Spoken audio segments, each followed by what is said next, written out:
One person who says, each morning when I open my eyes, I say to myself, not events have the power to make me happy or unhappy today.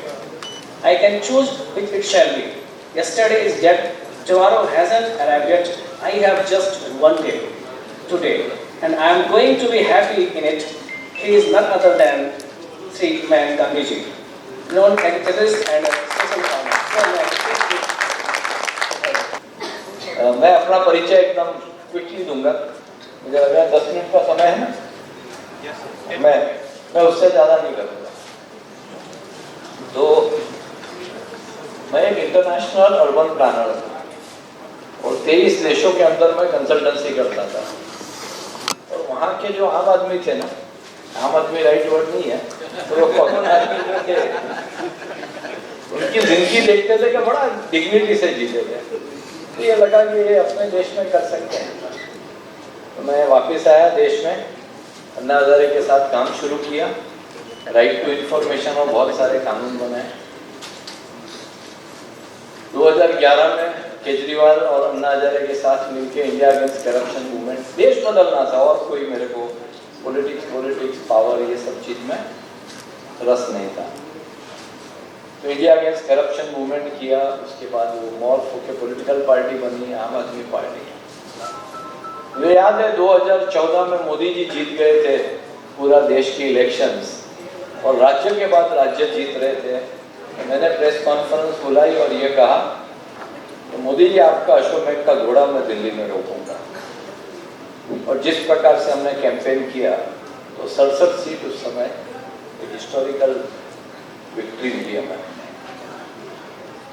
लेकिन उस victory के बाद कहीं ना कहीं ये लगने लगा कि ये तो कोई और डायरेक्शन पकड़ रहा है।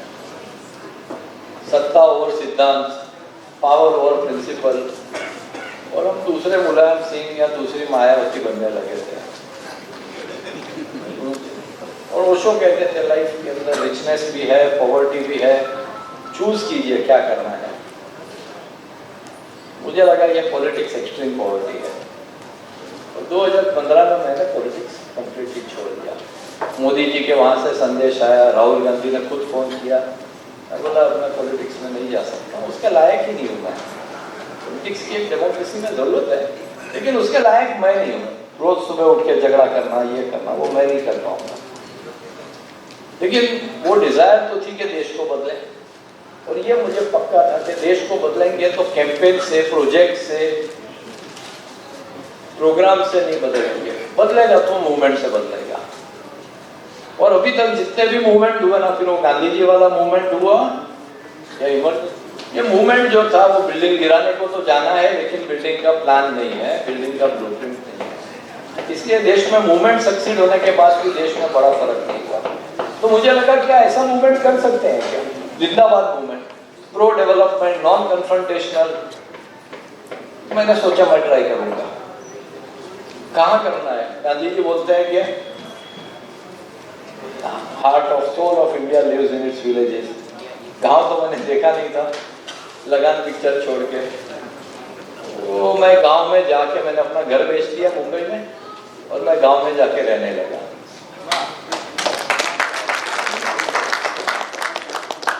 और मैनेजमेंट कंसल्टेंट था, तो मुझे लगा कि वहां जाऊंगा, थोड़ा सा ऐसा फाइन ट्यून करूंगा और देश बदल जाएगा।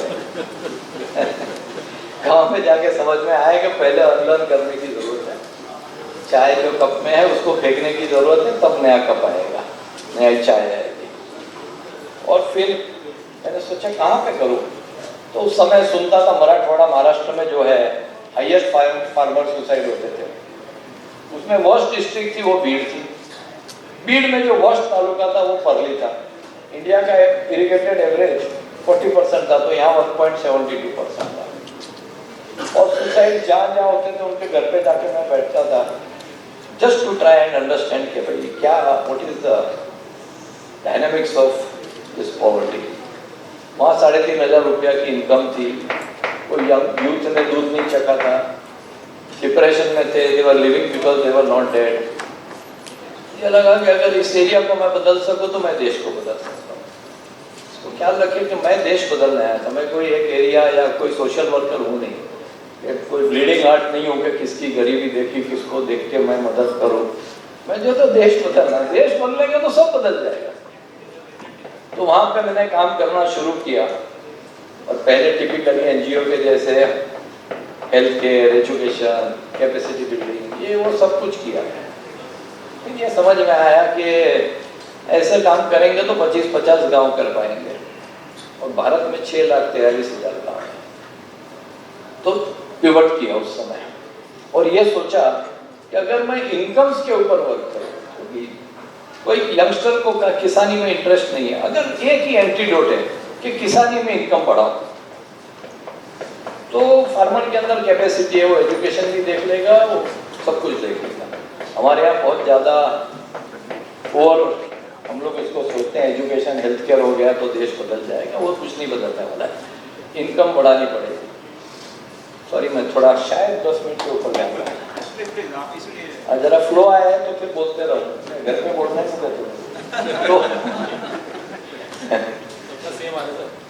सबका सेम हाल है। चलिए, आपका टाइम आया तो वसूल करिए। तो वहां पे जाके मेरे को भी थोड़ा समझ में आया कि क्या गांव है, भारत क्या है। हम तो 44th फ्लोर में इंडिया में रहते थे, हमको बैठ के इसी रूम में हम लोग फिलोसॉफी ठोकते थे। जब गांव में रहने लगा तो समझ में आया गांव क्या है, भारत क्या है, इंडिया और भारत के बीच में कितना गैप है। और पहले 15 गांव में एक थोड़ा स्टोरी हो गया, मूवमेंट नहीं बन रहा था, मूवमेंट बनाना था। और सारे में जाता था, 500-1000 लोग आते हैं, लेकिन सारे मेल, और बिना फीमेल और बिना म्यूजिक मूवमेंट बनी नहीं सकता। तो 17 में मैं एक छोटे से गांव में, वो टेम्पल प्रोमाइस था, वहां पे मैं कुछ बोल रहा था तो मेरे ऊपर कोई जोर से बोला, तो मैं थोड़ा इरिटेट हो गया। तो बोले यार, दारू पी के मंदिर में तो मत आया करो। मीटिंग के बाद लगा बोलने की क्या आवश्यकता है, किसका भाई होगा, किसका चाचा होगा। पर सरपंच ने बड़ा सीरियसली ले लिया और सरपंच जाके शाम को उसको मिला और बोला, तुम भाई मयंक भाई आए हैं, 7 जन मर गए सिरोसिस और लीवर से, रात को सब रोड के ऊपर सो जाते हैं दारू पी के। लेडीज ने दारू पीना शुरू किया, 10 साल के बच्चे पी रहे हैं, तुम बंद क्यों नहीं करते दारू बेचना। अब क्या हुआ मालूम नहीं, संध्याकाल का टाइम था, उसने बोला मेरे पास 7 दिन का स्टॉक है, मैं इसको निकाल देता हूँ और उसके बाद मैं दारू बंद कर दूंगा। सरपंच का फोन आया, मैं बोला अब तो फॉर्मूला नंबर 44 मिल गया। दूसरे दिन जाके उनका चरण पकड़ लिया और मैं बोला, सर तुमच्यामध्ये देव आलेला है, God has come with you, कैसे घर चलाओगे। मैं आपको 3 प्रेग्नेंट बकरी देता हूँ, गोट रियरिंग का काम शुरू कीजिए। 7 दिन के बाद उसने दारू बंद किया, मैंने 3 बकरी दिया। फिर मुझे लगा ये मस्त आइडिया है। फिर पुलिस को लेके रेड के बाद रेड सारे गांव में, और वो तो मेल मेंबर था, वो भाग जाता था, लेकिन उसकी वाइफ का पैर पकड़ता, माता जी मैं हूँ तब तक रेड रुकेगी नहीं, आप बंद कीजिए दारू, मैं 3 बकरी देता हूँ।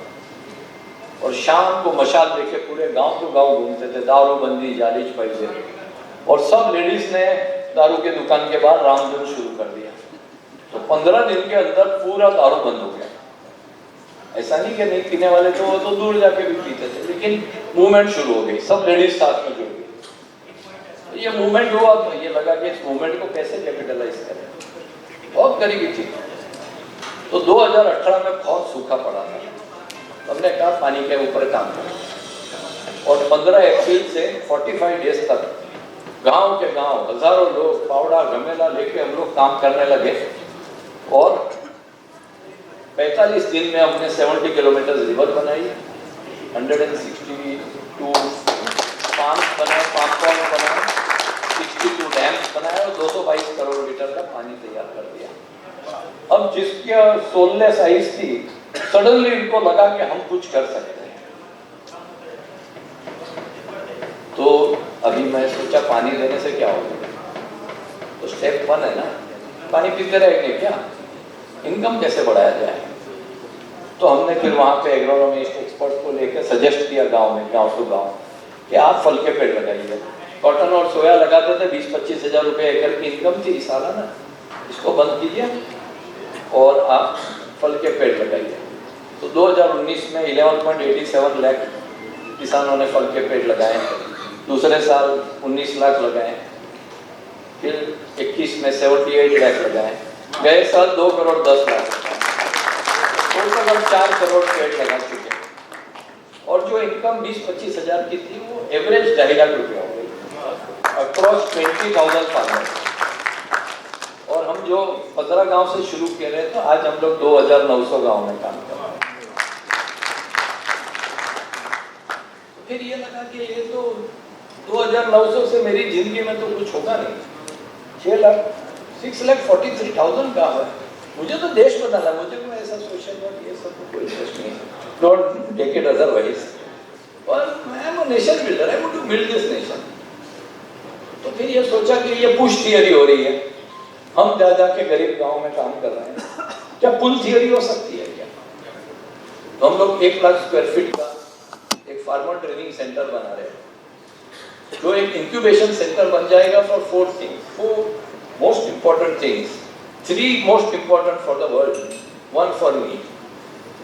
पहले तो अगर वहां पे हम किसान जो आएंगे और उनकी इनकम 4 गुना अगर कर देते हैं, हमारा जो लैंड है ना उसका 74% चाइना के पास है और हमसे 3.35 टाइम्स उनका प्रोडक्शन ज़्यादा है। तो अगर हम अपने फार्मर को 4 गुना अगर इनकम बढ़ा सकते हैं, और हम लोग तो 10 गुना कर रहे हैं ऑलरेडी प्रूफ ऑफ कंसेप्ट में, तो ये एक पॉवर्टी को, जो सबसे बड़ा प्रॉब्लम है विश्व का, ये पॉवर्टी के ऊपर एक प्रहार हो जाएगा। दूसरा, हमने अभी 4 करोड़ पेड़ लगा दिए, तो जिस एरिया में 8 में से 6 सूखे पड़ रहे थे, वहां चीनापुंजी जैसा बारिश गिर रहा है। वो ग्रीनरी मानसून को अट्रैक्ट कर रहा है कि मानसून ग्रीनरी बढ़ाए ये मालूम नहीं, लेकिन हम क्रेडिट लेने को तैयार है। तीसरा जो है वो ये है कि केमिकल फर्टिलाइजर लेके हम लोग खाना खाते हैं, करोड़ों माइक्रोब्स को मार के वो खाना खाते हैं। फिर हमारा जैसा जमीन वैसा अन्न, जैसा अन्न वैसा मन, और जैसा मन वैसी प्रकृति। तो उसको कुछ कर सकते हैं क्या? तो हम अभी वहाँ पे काफ़ी एक्सपेरिमेंट्स कर रहे हैं कि काउ बेस्ड एग्रीकल्चर करके जो हमारे पुराने समय में था वो वाला चीज को हम वापस ला सकें। 20 to 100% इंक्रीज इन प्रोडक्शन हो रहा है at fraction of the cost. तो चौथा जो है वो उस पर थोड़ा 2 मिनट ज़्यादा बोलूँगा। तो 1700 तक तो हम सोने की चिड़िया थे। 33% of the global economy, 30% of the global trade. 1500 में मुस्लिम आए, 1700 में ब्रिटिश आए। तो 2 चीज जो ब्रिटिश की है, अभी मैंने देखा तीसरी भी एक आ गई, उससे मुझे बड़ा घाव लगा। लॉर्ड मैकॉले ने 1820 में पार्लियामेंट में कहा, here is a nation so great, here is a culture so great, तो only way to destroy it is to change the education system and make English speaking clerks who will serve our majesty. और दूसरा जो था वो Robert Clive ने कहा था 1760 में, अगर इंडिया की इकोनॉमी खत्म करनी है तो गाय खत्म करनी पड़ेगी, क्योंकि गाय बेस्ड जो होता था, मैं आपको बताऊं कि गन्ना जो होता था 125 टन बनता था, अभी 40 टन नहीं बन रहा है। और हमने ट्रायल लिया है तो 100-150 टन तो निकलता ही है काउ बेस्ड एग्रीकल्चर से। तो रॉबर्ट क्लाइव ने सोचा कि कहाँ उसको खत्म करे, और 1760 में सबसे बड़ा कसाई खाना कलकत्ता में बना। उसके बाद तो बहुत सारे कसाई खाना बने हैं। और गाय को मारने का 2018-19 में लोकसभा में पूछा था कितनी गाय को काटा जाता है, तो उस समय उन्होंने 36 लाख बोला था। वेरी अंडर रिपोर्टेड, करोड़ों गाय कटती है। तो क्या करें, क्यों कटती है? इसलिए कटती है क्योंकि वो जब दूध देना बंद कर देती है, किसान को पैसे की जरूरत है, वो कसाई खाने में बेच देता है। अगर हम काउ यूरिन और काउ डंग को मेन प्रोडक्ट बना दें और डेयरी को बाई प्रोडक्ट बनाए, तो कौन किसान ऐसा है जो गाय को जाने देगा? वो तो रास्ते पे घूम रही है तो पकड़ के ले आएगा। तो उसके ऊपर एक कोशिश चल रही है कि how do you save cows. Cows का मेरा पर्सनल है, everyone may not agree with this, लेकिन मुझे लगता है कि इस देश को बदल सकते हैं, ये विश्व को बदल सकते हैं अगर ये वाला मॉडल यूज करें, क्योंकि हम सब कनेक्टेड है ना। वो माइक्रोब्स हमसे कनेक्टेड है, अर्थवॉर्म हमसे कनेक्टेड है। क्या ऐसा है जो ये साइकिल का पार्ट नहीं है, और हम थोड़े से स्ट्रॉन्गर स्पीशीज है तो इसको मारो, उसको मारो, इसको खाओ, इसको खाओ, तो एक जो पूरा बैलेंस था, जो सिस्टम था, इसको हम सर्वनाश कर चुके हैं। तो इसके ऊपर भी हम कोशिश करेंगे, इंक्यूबेशन सेंटर बनाएंगे, पूरे देश से लोग आएंगे। ऑलरेडी 70% हो चुका है ये हमारा centre, but we believe that this is the way forward. फिर ये एक सेंटर बनेगा, ये तो हब एंड स्पोक मॉडल होगा, फिर अलग अलग जगह पे अलग अलग सेंटर्स बनेंगे। लेकिन ये 4 जो मेजर प्रॉब्लम है, poverty, climate crisis, chemical fertiliser और काव, ये 4 का इंक्यूबेशन सेंटर बनाना चाहिए।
वहां पे 84 लाख लाइफ टाइम्स में मिला हुआ है। भारत